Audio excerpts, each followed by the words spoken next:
пташко, ти така багата,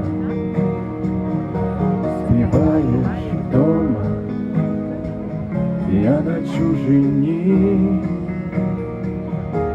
а десь далеко сиві мати й батько,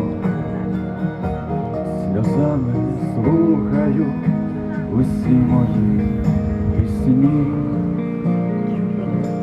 В думках про вас я виміряв дорогу, передавав вітання я дощем, і сонце посилав до вашого порогу,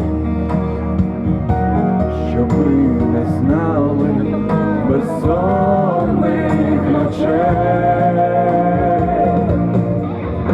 Мої батьки, ви сині лелеки, простіть мене, що так від вас далеко, та в серці ви моєму навіки.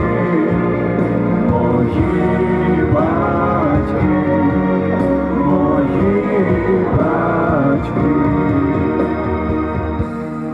маленька пташко, час рікою плине, усе здолав, печаль не переміг,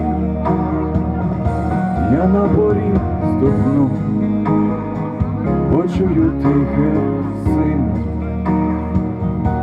як цю картину я в душі беріг.